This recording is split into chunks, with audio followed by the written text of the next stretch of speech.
Welcome to If This Bar Could Talk, a podcast about bartenders and the stories they have to tell, as well as the storied history of cocktails, spirits, and bars. I'm Blair Beavers, and here's your host, Leanne Sims.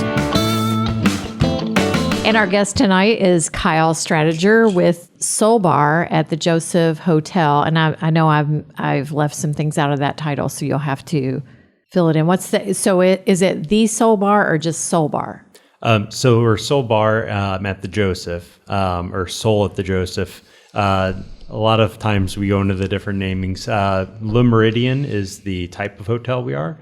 The Joseph is actually the name from the Bizzutis grandfathers, who are the owners of the hotel, and also the owners of Marinova.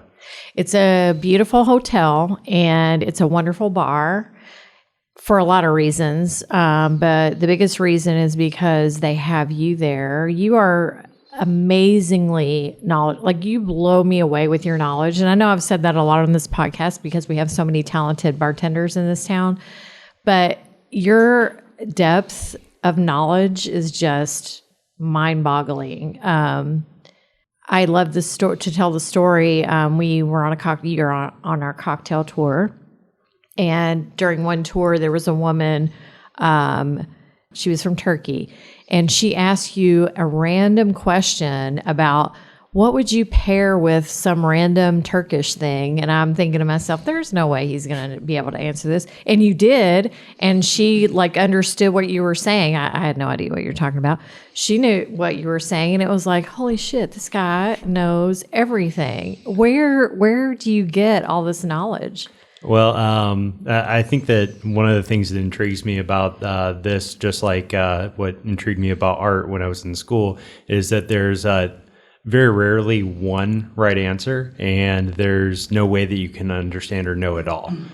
So every day you go to work, there's always something new that you can discover or find out. And, even from interviewing all the different bartenders around town, I'm sure you're realizing people have different areas that interest them, and they can find their own little niche to really, discover and explore. So I always love it when I'm learning something new, and when I'm taking something that might apply to one style of food or one situation and find a way that it can apply to someone else. So.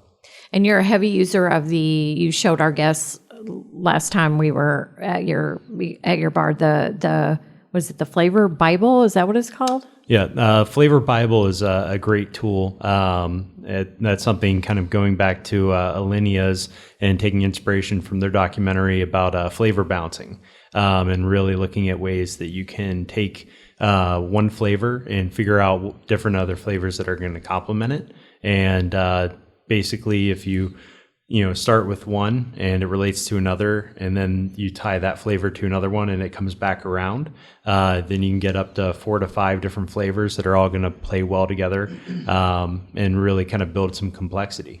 Flavor bouncing. Is that an industry term? I've never heard that before. That's a term that the head chef of Alinea has used, but basically relating to the idea that it's almost like describing in jazz when they're using different musical notes and kind of playing those off of each other. If you're playing flavors and bouncing those off of each other, if they relate to the item next to it and they also relate across from it, that's how you build extra flavor. So a lot of people have a hard time putting 4 or 5 flavors together without them getting too muddy, or without them not connecting to one ingredient, and that ingredient kind of standing too far out. But if you think of it as pairing, 5 dishes, one to each other, and then putting them all together in one, then you can kind of find that balance. So at Soul Bar, how do you come up with your cocktail menu? Is it just you, or is it a collaboration with all of your bartenders? So bar staff is great. Everyone has their own strength, and I always like to put out a basic form of the recipe. Basically, what I'll do is I'll go through and find from strong and kind of bourbon type drinks to long drinks that might be a certain flavor that's become popular or a certain style. I'll put the basic format out, and then I'll ask people, gravitate towards which drink really kind of moves you or speaks to you. And then I'll have them try different variations. And then we'll go through and test those. So bar staff's tremendously important. And it's very important to involve them into it too, because if you design a great menu, maybe you're great at making those cocktails and those cocktails speak to you. But if your staff's not involved, then they're not going to sell those drinks to their patrons. So then you're going to be like, wow, I really love that drink. Why did it fail? Why isn't no one ordering it? And it's like, well, maybe you didn't talk to your staff and see if they actually like that drink. Yeah, that's a really good point. At the Soul Bar, you have a lot of different events. You have Friday night whiskey, and then you have Saturday bubbles. So we have whiskey on high every Friday, and we have sparkling on high every Saturday. The whiskey on high will come up with either educational flights or once a month right now. Our last Friday of the month, we're doing rare flights. So those are going to be bottles that usually takes me 2 to 3 months to kind of hunt down and locate. And it's also taking some bottles that may be over $100 to $200 in price point and making them much more approachable to our guests. So that's what we really love to be able to do, is offer that experience. On a recent flight, we did offer Pikeville Rye, Peerless 2-year-old rye, Widow Jane 12-year-old high rye bourbon, and Angel's Envy cast finish rye. Oh, wow. So that's a wonderful lineup. And again, it's going to allow us to talk a little bit about some MGP sourced products and how people are finishing those and some new craft movement. Plus being able to try, again, some of those high price point items and really decide, is it worth diving in? I mean, $100 bottle is a pretty big commitment to most people. Right. And it's good to be able to try a ounce of that with Absolutely. A lower price to really say, some people love the Angel's Envy rye. Some people find that it's a little bit too sweet for them. Peerless rye is pretty new to market out of Louisville. And again, they have a newer story of, blending 6 barrels together, using that small batch method and having a 110 degree rick house. Does that make an effect? Well, maybe for your palate, yes, it make a tremendous amount. For other people, they find maybe they don't like it as much. So that's kind of the format. And those conversations are just priceless too, being able to talk about that with your guests and hear what they have to say. Because if I'm making a decision of what I'm going to carry in-house, I should really know if someone really enjoyed it and truly likes it, or else I just have an expensive bottle that's gathering dust on the back of my bar. That's a great strategy. So how much does it cost? So in general, they'll range between $25 to $50. Well, tell me about the Saturday event. So on Saturdays, we have sparkling on high, and we keep it to sparkling instead of just champagne because we like to be able to try different bubbles from all around the world and even sometimes bubbling cocktails. Right now, what we're focused on is alternating flights. We're doing California and French connection, where we have a Chardonnay, and then we also have a sparkling wine out of California. And then on the other one, we have a Love Connection flight, and that's going to be with the Laurent Perrier and Perrier Jouet, which are 2 champagne houses that are joined by marriage. And So if they do the Love Connection one, do they get like a discount on a room if they get a Love Connection during that? I would love to be able to offer that. Unfortunately, a lot of times we are at capacity, so it does pay to book the hotel room before you come to the bar. Now, do you actually take them through the tastings personally, or are your bartenders taking them through the tastings? They're not just getting a flight. Yeah. So with whiskey on high, especially the rare flights, we try to set it up at different times so that we actually have about an hour to talk about it, and I can guide them through the process. Then on the other Fridays, throughout the month, the bar staff has been trained on it, and it's been a great chance for me to educate our staff, teach them a little bit about it. And really, we let the guests dictate. When they come in for that experience, some people really like to be led through, be told a lot about the whiskeys, and have that interaction. Sometimes not so much. Maybe they're enjoying each other's company a little bit more. Maybe they're pretty advanced in their whiskey knowledge, and they might just want to have someone who they can ask questions to. That's nice that you give them that option. Definitely. And same thing with the champagne flights. We have some wonderful regulars that'll come in the afternoon, and they just really enjoy our company more than really getting into like a sommelier discussion of sparkling wine and the bubble and the different tasting notes. So I think that it really changes too with familiarity. If you come in regularly, we'll learn what you like and what you don't like, and be able to cater to that too in future flights. Wait, you said they come in the afternoon. Is this an all day long thing? So Sparkling on High is from noon until we sell out of the bottles. We're able to do 12 flights each weekend. And if we get advance notice of larger groups, we've been able to buy more bottles in order to accommodate for that. And people can learn about the ticket. They can buy tickets. They can learn about the events on your website, which is... So you can find us at soulatthejoseph.com, or you can also go through Facebook and add us, Soul at the Joseph. And Eventbrite actually has the tickets. But that's the best way to find out what's going on. And we also try to stay pretty active on Instagram. That's awesome. I love that. So tell me about you. How long have you been in the business? So I think it all started when I was 15 years old. I accidentally connected. That's illegal, I think. Well, you can clean dishes. I think that the little shots that were being snuck to me while I was cleaning dishes were the illegal part. But I basically accidentally connected to the wrong city when I was connecting to AOL back at the dawn of the internet. And that created a phone bill that was over $500 to the shock of my parents. So I went into the summer when I was 15 years old with $500 debt to my parents that I had to pay off somehow. And that prompted me to go down the street to an Italian restaurant and start washing dishes for them there and kind of learning the business. That's good motivation. Oh, yeah. Yeah, definitely. And what city was this in? So this is in Fort Mitchell, Kentucky. Okay. So Cincinnati area. Yeah, we were still north of the Cincinnati airport. So Yeah. my wife, who's from Eastern Kentucky, won't let me say I'm from Kentucky. I'm from Cincinnati. So you started washing dishes in an Italian restaurant. So when did the bartending bug bite you? Well, like I said, I was always interested and fascinated with what the bartenders were doing. So anytime I wasn't stuck in the dish pit, I was back there, polishing their glasses and kind of learning the stories and kind of idolizing that life.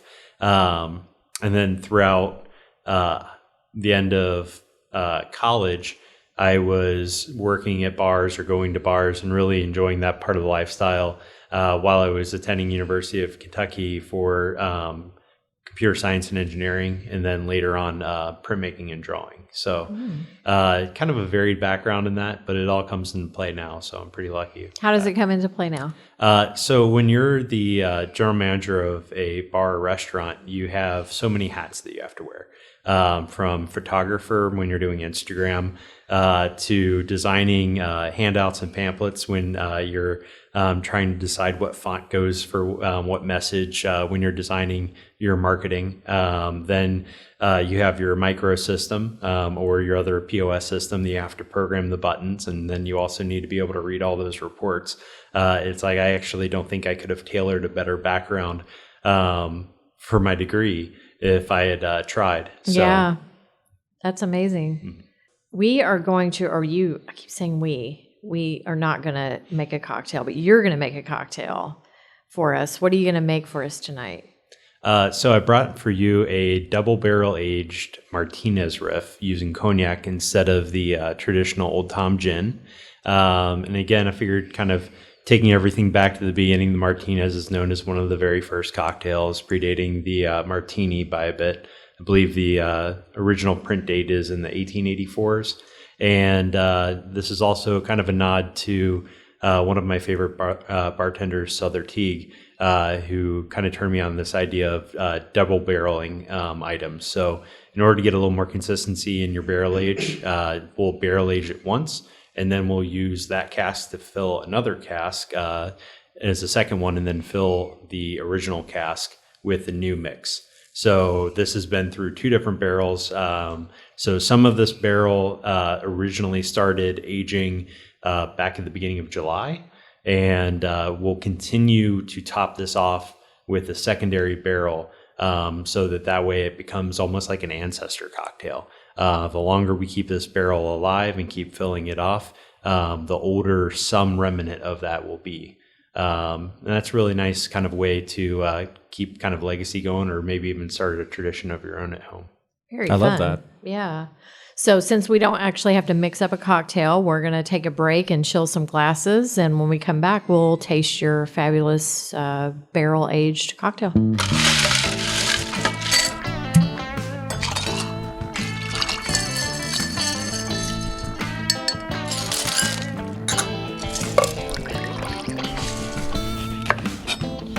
And we are back with, what is this cocktail again? So this is a take on a Martinez. So originally Martinez is going to be Old Tom Gin, Luxardo, and Vermouth. And then usually Boker bitters was used, but some other people have been swapping in different like Ango and other bitters. I'm getting a lot of orange. Like I haven't even touched my glass yet, and I smell the orange zest. But I noticed that you rubbed orange on the stem of the glass. What's the purpose of that? So that's a fun little trick that I picked up from Travis Owens, and that's when you have a cold glass, if you put the orange oils up top, they're going to settle down because they're going to become chilled. And if you put a little bit of that orange oil on the stem of the glass, your body heat will warm those oils up in order to continue that smell and that bouquet throughout drinking your cocktail. Oh, that's a good trick. So you're expressing the orange over the drink to get the oils into the glass, but then you're also rubbing it on the stem, and then your hands heat. Okay, I like that. Very good. All right. Well, cheers, everyone. Cheers. Hansberry, you didn't clink me, though.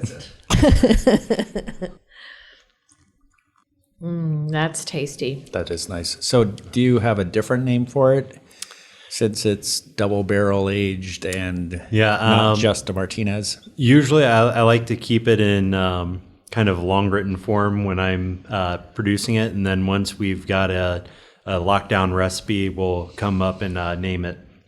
Naming sometimes can be the hardest thing, and other times you come up with this perfect name and you're like, I've got to make a drink based off of that. So that's kind of what you call a concept cocktail. This one came out of necessity of knowing that this was going to make a great drink, and we'll figure out what the name will be later. So is this currently available at Soul Bar or not yet? If you've listened to this podcast and you come in and ask for it, I guarantee you'll get it. But it's not currently on the menu yet. Okay. It's a little advanced. So this is a nice warm me up on a very cold night cocktail. So we're in Columbus, Ohio, and what's the temperature right now? -1, something like that. It's freezing.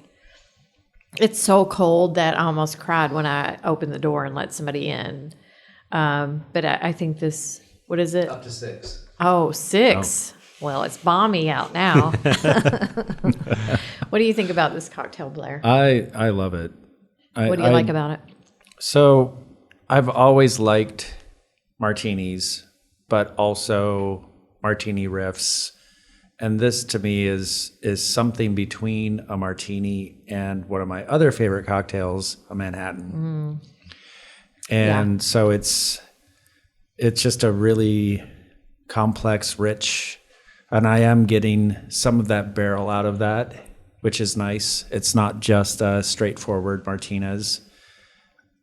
I like that. I like that it's adding complexity to it, and very nice. So with Soul Bar being at the Joseph Hotel is a beautiful place.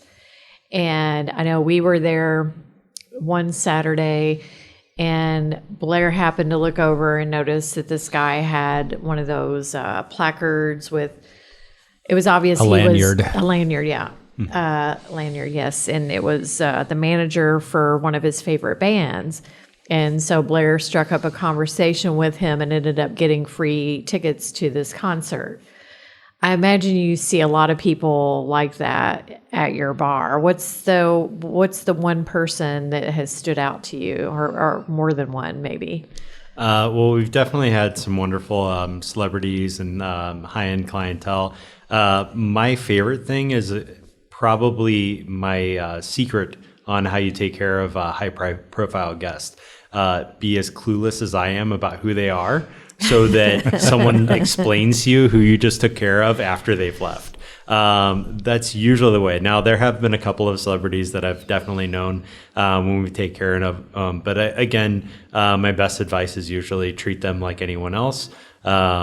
Because they have fans all over the world and everyone's trying to get their attention. I really like to focus on the idea of putting myself in someone else's shoes and thinking from their perspective, how are we going to have an amazing service and how we can take care of them the way that they want to be treated. And so many of the times when we have them, they have their own security that help kind of divide their space and allow them a little bit more privacy. We, of course, try to make sure that we allow them to have that wonderful room and space. And many times, most of our guests are very respectful as well, too. So, it's just a wonderful atmosphere to be in. And I choose not to name names, but sure. It's definitely always fun to see a big act come through town. So you have tons of art there. Which is always really fun. They switch it out every once in a while. How do they do it on it like a timed rotation, or is it just random? It can really depend. Sometimes the art that we're talking about is on loan from the Joseph collection from the Bizzutis. Sometimes that art will be used in other installations. Sometimes we'll try a piece and decide that it's not really kind of fitting with the atmosphere. And then other times there will be pieces that are real hallmarks. So the sign that's right next to the Soul Bar, which actually spells soul from a abandoned liquor sign that had the letters rearranged, has really become iconic. And so that piece will stay. Other pieces of artwork, like the screen prints and things like that, might even be in the Joseph print collection and could be for sale. So depending on that, it'll change around. And I think that they do a wonderful job of rotating the art so that we have new and wonderful art for every gallery hop to also fit for different occasions. And each landing of the hotel actually has different artwork installed on each floor too, which is really nice for our guests. And even the floor of the lobby is an art piece in itself. If you go up to the second floor and look down. Oh yeah, definitely. You get the 3D block effect. To visualize it over radio, imagine the game of Q*bert, where the blocks stack up to make those little pyramids. But that's all made out of shipped Italian marble. And it's just a beautiful background. We've actually even had many brides who decide to lay down on the floor, even in their nice dress, in order to take some wonderful photographs. Oh, I bet that's really cool. So I had someone on our cocktail tour recently asked me if anyone could go up to the second floor. Can anyone just walk up there? Yep. As long as we don't have a private event or what we call our pre-function space, is that area outside of the ballroom, then guests are more than happy. We're more than happy to allow guests to check out the hallway on that floor and even do a little bit of people watching. I know that for the Pride Parade this year, we had some guests staying with us that really wanted to beat the heat and enjoy some wonderful drinks. So we brought up a couple of buckets of champagne and some nice drinks and snacks for them, and they were able to watch the entire parade from the comfort of our second floor windows. Oh, fun. That's a good thing to do. That might be a good game plan for next year. Well, I was thinking about the Doodah Parade, too. Oh, definitely. Yeah, because it's really hot for Doodah Parade. Your food, you have the benefit of having all your food from the Guild House next door, which is a Cameron Mitchell restaurant, right? Yes. So we partnered with Cameron Mitchell Restaurants for a separate concept with Low Meridian Brands through SBG, Starwood Brands.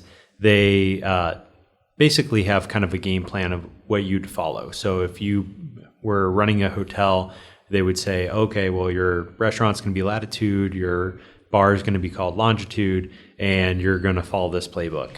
Luckily, working with the Bizzutis as owners and the Wisherman management partners who run the hotel, they decided that they wanted to have something a little bit more unique for the short north. They knew that it's a thriving local community, and having one cookie cutter idea wasn't going to fit this city. So working with Cameron Mitchell, they were able to come up with the idea of the Goat House, and that real fresh local produce, local meats, and farm to table concept, along with their award-winning chefs, has really brought top tier food. And they do a special menu just for us at Soul Bar that we kind of say is locally inspired, but it's going to be globally influenced.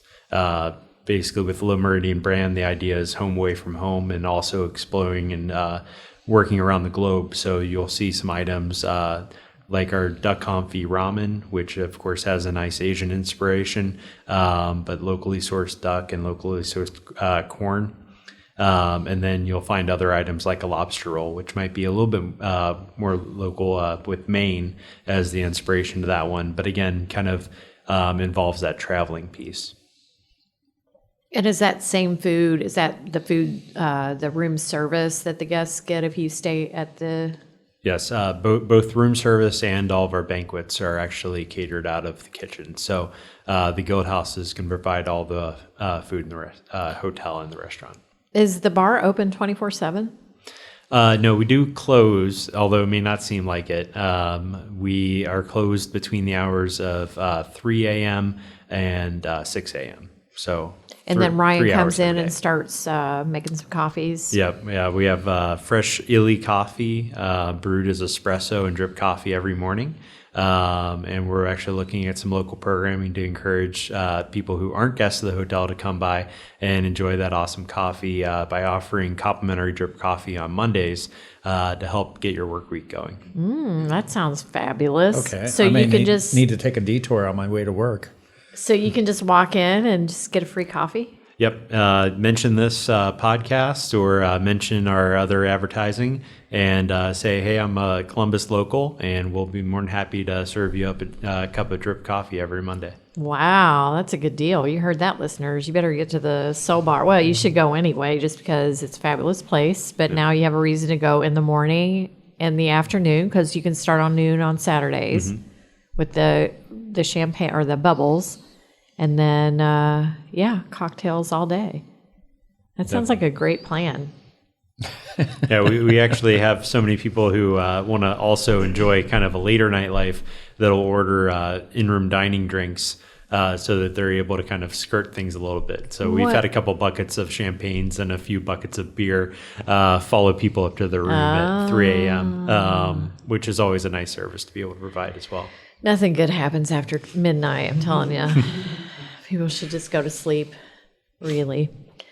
Well, Kyle, thank you so much for being our guest. We really appreciate you braving this frigid weather to come out and talk to us. And to our listeners, go on their website to find out about their Friday night whiskey flights and their Saturday bubbles. And just go and have a wonderfully crafted cocktail and talk to Kyle if he's there, because he knows everything about everything. And then go up to the second floor and check out some artwork. They have some really beautiful pieces there. But I wanted to mention too, we have a new thing going on. It's called Women in Whiskey. It's a tasting for women that we're doing the second Tuesday of every month at the Great Southern Whiskey Bar. Also, we're launching a new podcast-ish kind of thing. It's called Small Talk. So it's in between our normal podcasts. It's bartenders who call in with their stories. And so if you're a bartender and you have a story you want to tell, email us at info@columbuscraftcocktailtour.com, and we'll give you a phone number where you can send me that. And also visit our website, columbuscraftcocktailtour.com, for tour dates and tickets. And Soul Bar is on our cocktail tour, and the cocktail tour includes a guided tour of the artwork, which is really, really awesome. So Everyone check that loves out. that. Everybody does love that. Yeah, a little added bonus on our cocktail tour. So Blair, you want to take us out? Yeah, I just want to remind everyone to drink responsibly, tip appropriately, and always be cocktail curious. Cheers. Cheers.